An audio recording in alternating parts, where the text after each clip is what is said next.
नमस्कार दोस्तों, मेरा नाम है शुभम उपाध्याय और आप देख रहे हैं नुक्ता चीन। वादे के अनुसार मैं हाजिर हूं ऐसी 10 दुर्लभ इंटरनेशनल मिनी सीरीज लेकर जो एकदम ब्रिलियंट सिनेमा है, एकदम आला तरीन सीरीज हैं। हमारे यहाँ ये सभी नेटफ्लिक्स, अमेजॉन प्राइम वीडियो और हॉटस्टार पर मौजूद हैं और सभी केवल एक सीजन और 6, 8, 10 एपिसोड की मुकम्मल सीरीज हैं। फुर्सत के दिनों में इन्हें आसानी से 1-2 दिन में खत्म किया जा सकता है और ये सभी किसी उम्दा लंबी सीरीज जितना ही तृप्त भी करती हैं। बस इतनी सी बात और है कि इनमें से ज्यादातर मिनी सीरीज 16+ और 18+ ऑडियंस के लिए सर्टिफाइड हैं, यानी कि ये कई डार्क थीम्स को एक्सप्लोर करती हैं और कई बार आपको असहज करने की क्षमता भी रखती हैं। इसलिए इन्हें देखने का फैसला स्व विवेक से लीजिएगा।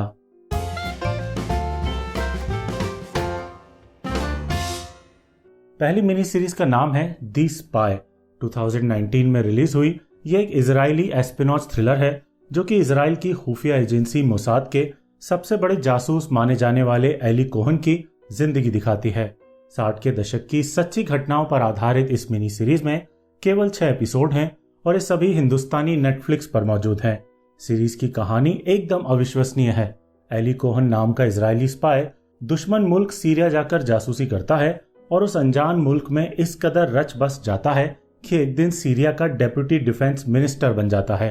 कहा जाता है कि एली कोहन होने वाले सीरियाई राष्ट्रपति के भी बेहद करीब पहुंच गया था और उसने सीरिया के कई हाई लेवल सीक्रेट्स इजराइल तक पहुंचाने में सफलता हासिल की थी। जितनी अविश्वसनीय ये कहानी सुनने में लग रही है, उससे ज्यादा रोमांच इसे देखते हुए आता है। बेहतरीन पीरियड सेटिंग और उम्दा निर्देशन की टेक लेकर अंडरकवर जासूस बने साशा बैरन कोहन अपनी ब्रिलियंट एक्टिंग से गजब का असर पैदा करते हैं। जासूसों के जीवन पर ज्यादातर वक्त लार्जर देन लाइफ और पलायनवादी सिनेमा ही बनता रहा है, लेकिन द स्पाई उस तरह के सिनेमा का विलोम है और बेहतरीन यथार्थवादी अंदाज में दिखाती है कि असल में अंडरकवर जासूसों की जिंदगी कितनी कष्टप्रद और दोहरी होती है। इस मिनी सीरीज का नैरेटिव बीच बीच में ढीला जरूर पड़ता है, लेकिन कमीलियन एक्टर कहे जाने वाले साशा बैरन कोहन के शानदार और लेयर्ड अभिनय की बदौलत आप आखिर तक इस सीरीज में डूबे रह सकते हैं और बिना ज्यादा शिकायत किए इसका भरपूर लुत्फ ले सकते हैं। अगर आपको विदेशी सीरीज हिंदी भाषा में देखना पसंद है तो द स्पाई की हिंदी डबिंग भी नेटफ्लिक्स पर मौजूद है। दूसरी मिनी सीरीज का नाम है टोक्यो ट्रायल। 2016 में रिलीज हुई ये एक जापानी लघु सीरीज है जिसकी मुख्य भाषा अंग्रेजी है और हिंदुस्तानी नेटफ्लिक्स पर मौजूद इस सीरीज में केवल 4 एपिसोड हैं। इस हिस्टोरिकल ड्रामा को 2 बातें बेहद खास बनाती हैं। पहली ये कि इसमें एक मुख्य भूमिका हम सबके अजीज इरफान खान ने निभाई है। उनकी हाल ही में रिलीज हुई अंग्रेजी मीडियम देखकर अगर आप दुखी हैं कि उनकी कमबैक फिल्म को इतना साधारण नहीं होना था, तो वक्त में थोड़ा पीछे जाकर ये कम चर्चित, कम मशहूर मिनी सीरीज जरूर देखिएगा। छोटा रोल होने के बावजूद इसमें इरफान खान का सधा अभिनय देखकर आपका चित्त प्रसन्न हो जाएगा। फिर इसकी दूसरी खासियत है इसका हिस्टोरिकल कॉन्टेक्स्ट। ये दूसरे विश्व युद्ध के बाद 1946 में शुरू हुए उस ऐतिहासिक टोक्यो ट्रायल की कहानी दिखाती है जिसमें मित्र देशों का प्रतिनिधित्व करने वाले 12 जजों को वॉर क्राइम्स के लिए दोषी 28 जापानियों को दंडित करना होता है। 12 जजों के इस ट्राइब्यूनल के पास न्यूरेमबर्ग ट्रायल्स का उदाहरण पहले से मौजूद होता है जिसमें नाजियों को कड़ी सजा देकर पूरे विश्व के सामने उदाहरण पेश किया गया था। दुनिया चाहती है कि उसी तरह का परिणाम टोक्यो ट्रायल्स में भी आए, लेकिन इन 12 जजों में एक जज ऐसा होता है जो नाजियों का साथ देने वाले जापानियों को सजा नहीं देना चाहता। वो जज थे गुलाम भारत से टोक्यो गए राधा विनोद पाल, जिनका की किरदार इरफान खान ने निभाया है। अगर आपकी इतिहास में दिलचस्पी रहती है तो ये दिलचस्प सीरीज जरूर देखिएगा, क्योंकि तभी आपको पता चलेगा कि ट्राइब्यूनल में गुलाम भारत का प्रतिनिधित्व करने वाला एक हिंदुस्तानी जज आखिर क्यों विश्व युद्ध जीते अच्छे लोगों का साथ न देकर उन जापानियों की तरफदारी करता है जो कि दूसरे विश्व युद्ध में नाजी जर्मनी का साथ दे चुके हैं और चीनी नागरिकों के प्रति वॉर क्राइम्स के दोषी हैं। 12 एंग्री मैन और एक रुका हुआ फैसला नाम की फिल्मों की तर्ज पर ही इस कोर्टरूम ड्रामा में ढेर सारे संवाद हैं, जजों के बीच आपसी फ्रिक्शन है और मेरे हिसाब से ये मिनी सीरीज उन दर्शकों के लिए ज्यादा उपयुक्त है जो इतिहास और बातचीत आधारित सिनेमा में दिलचस्पी रखते हैं। ऐसे दर्शक इस मिनी सीरीज को जरूर देखें, कतई निराश नहीं होंगे। तीसरी मिनी सीरीज जो आप बिंज वॉच कर सकते हैं उसका नाम है द नाइट मैनेजर। यह हर उस दर्शक के लिए उपयुक्त है जो सस्पेंस में डूबा बढ़िया क्राइम ड्रामा देखने का मुरीद है। 2016 में रिलीज हुई 6 एपिसोड की यह बेहद शानदार mini series British television BBC 1 के लिए बनी थी और कई सालों से Amazon प्राइम वीडियो पर स्ट्रीम हो रही है। इसकी कहानी जोनाथन पाइन नाम के नायक के इर्द गिर्द घूमती है जो कि होटलों में नाइट मैनेजर का काम करता है और उसकी मदद लेकर एक ब्रिटिश एजेंट एक बहुत बड़े आर्म्स डीलर को पकड़ना चाहती है। सिर्फ 6 एपिसोड की अवधि में यह सीरीज कई शानदार ट्विस्ट एंड टर्न से होकर गुजरती है और इसकी दम साध कर देखी जाने वाली कहानी को टॉम हिडलस्टन और ह्यू लॉरी का अद्भुत अभिनय और ज्यादा एलिवेट कर देता है। टॉम हिडलस्टन अभिनीत जोनाथन पाइन नाम का नायक ना तो ज्यादातर वक्त हथियार उठाता है, ना ही जेम्स बॉन्ड की तरह दर्जनों लोगों को पटक पटक कर मारने में सक्षम है, लेकिन फिर भी लोकी के किरदार से मशहूर हुए हिडलस्टन साहब की इंटेंसिटी उन्हें एक दमदार नायक का रुतबा दिला देती है। इस वीडियो में बताई गई सभी मिनी सीरीजों में से अगर आप केवल एक ही देखने का वक्त निकाल पाएं तो वो सीरीज द नाइट मैनेजर ही होनी चाहिए। चौथी मिनी सीरीज का नाम है बैंड ऑफ ब्रदर्स। ये HBO की 2001 में आई एक वॉर ड्रामा मिनी सीरीज है जिसमें एक घंटे के कुल 10 एपिसोड हैं और हिंदुस्तान में ये हॉटस्टार प्रीमियम पर उपलब्ध है। 1998 में आई मशहूर war film saving private Ryan तो आपको याद ही होगी। उसके ही निर्देशक स्टीवन स्पीलबर्ग और हीरो टॉम हैंक्स ने मिलकर बैंड ऑफ ब्रदर्स का निर्माण किया है और दूसरे विश्व युद्ध की सच्ची ऐतिहासिक घटनाओं पर आधारित इस लघु सीरीज को आज क्लासिक का दर्जा हासिल है। अमेरिकन आर्मी की इजी कंपनी नामक बटालियन की कहानी दिखाने वाली ये मिनी सीरीज दूसरे विश्व युद्ध में जर्मनी से टक्कर लेने वाली इस बटालियन के योद्धाओं के युद्ध से जुड़े मुश्किल अनुभवों को दर्शाती है। हर एपिसोड एक खास सोल्जर से जुड़ी कहानी मुख्यता से कहता है और फिर इस युद्ध में जीवित बचे रियल लाइफ सोल्जर्स के इंटरव्यू दिखाता है। युद्ध दर्शाने वाले इस सीरीज के दृश्य खासे रियलिस्टिक और मारक हैं। जब यह बटालियन एक कॉन्सेंट्रेशन कैंप को नाजियों के चंगुल से आजाद कराती है तो उस लंबे सीक्वेंस को देखकर दिल दहलना निश्चित है और लगभग सभी एपिसोड युद्ध की विभीषिका को दर्शकों के लिए जीवित करने में सफल रहते हैं। इस मिनी सीरीज को जरूर देखिएगा। इसे कई अमेरिकी समीक्षक टेलीविजन इतिहास की सर्वश्रेष्ठ मिनी सीरीज का खिताब देते हैं। बैंड ऑफ ब्रदर्स के पास ही द पैसिफिक खड़ी है। हालांकि एक नई मिनी सीरीज है, 2010 में रिलीज हुई, लेकिन इसका भी निर्माण बैंड ऑफ ब्रदर्स की तरह ही स्टीवन स्पीलबर्ग और टॉम हैंक्स ने किया है। HBO पर प्रसारित हुई 10 एपिसोड की ये मिनी सीरीज भी हिंदुस्तान में हॉटस्टार प्रीमियम पर ही मौजूद है। बैंड ऑफ ब्रदर्स की तरह ही द पैसिफिक भी दूसरे विश्व युद्ध की सच्ची ऐतिहासिक घटनाओं पर आधारित है और विजुअली बेहद असरदार होकर युद्ध की विभीषिका को दिल दहला देने वाले अंदाज में प्रस्तुत करती है। अगर आपको वॉर मूवीज पसंद आती हैं तो पहले तो बैंड ऑफ ब्रदर्स देखिएगा और अगर वो पसंद आए तो द पैसिफिक भी जरूर देखिएगा। किसी भी तरह का पछतावा नहीं होगा।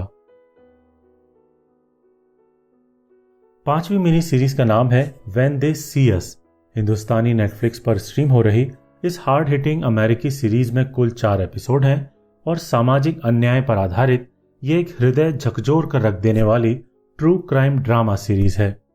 इसकी कहानी अमेरिका के द सेंटर पार्क 5 नाम के कुख्यात केस पर आधारित है जिसमें साल 1989 में 14, 15 और 16 साल के 5 युवाओं को एक श्वेत महिला के बलात्कार की सजा सुनाई गई थी और 12 साल बाद पता चला था कि उन्हें गलत सजा सुनाई गई है।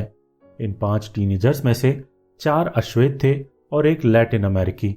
सीरीज दिखाती है कि किस तरह अमेरिका के क्रिमिनल जस्टिस सिस्टम में मौजूद रेसिज्म ने अल्पसंख्यक समाज से आए 5 अमेरिकी युवाओं को अपने पूर्वाग्रहों के चलते सालों जेल की सलाखों के पीछे रखा। पुलिस की ज्यादतियों से लेकर समाज का उदासीन रवैया कैसे 5 इंसानों के जीवन के उन मासूम सालों को खा गया जो लोगों को बेहतर इंसान बनाने में मदद करते हैं।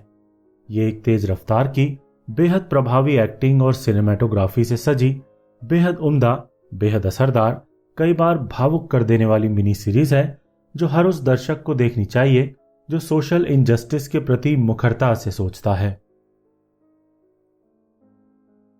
छठवीं मिनी सीरीज का नाम है चेरनोबिल।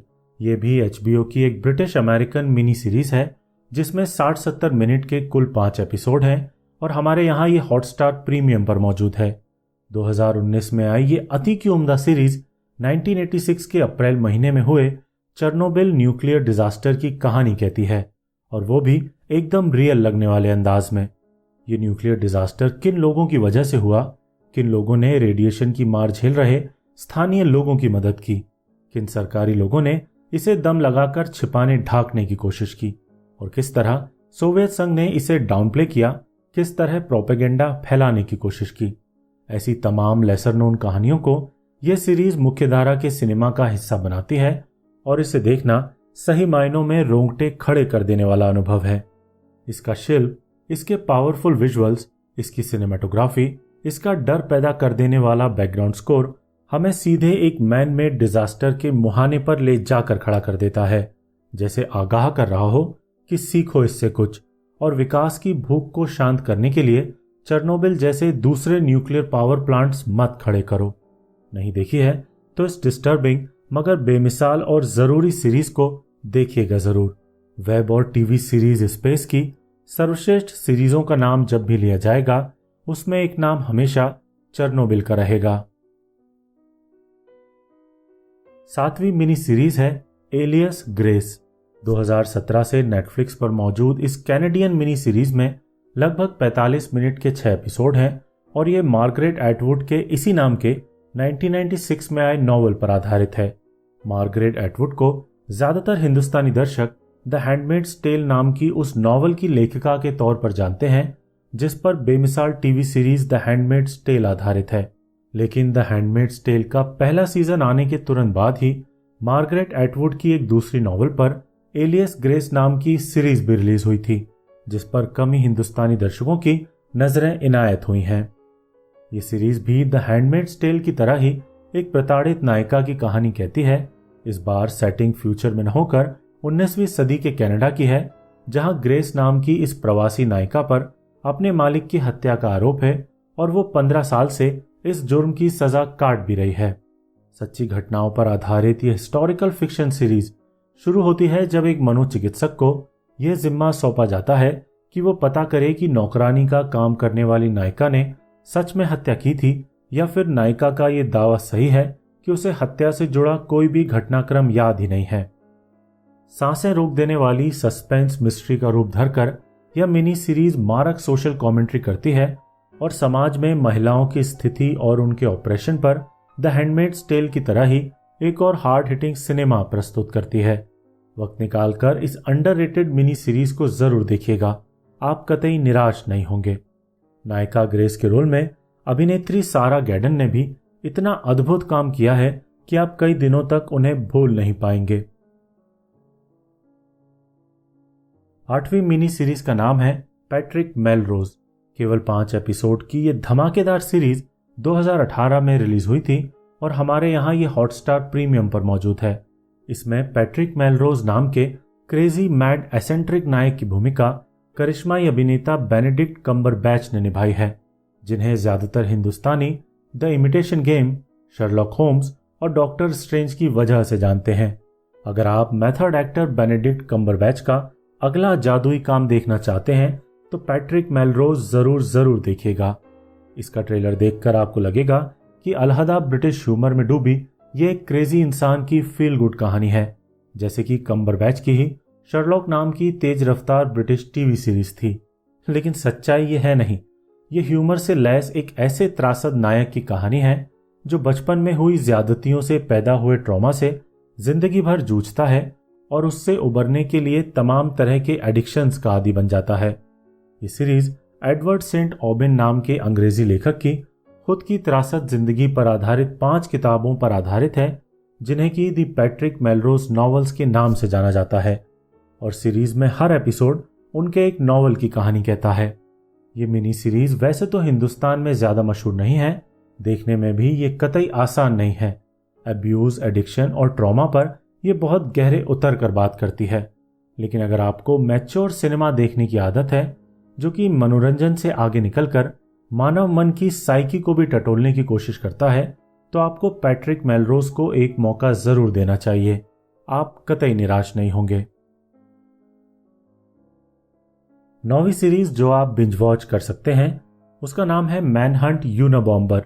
लगभग 40 मिनट के 8 एपिसोड वाली यह बेहद दर्शनीय मिनी सीरीज डिस्कवरी चैनल पर 2017 में प्रसारित हुई थी और हमारे यहाँ हिंदुस्तानी नेटफ्लिक्स पर मौजूद है।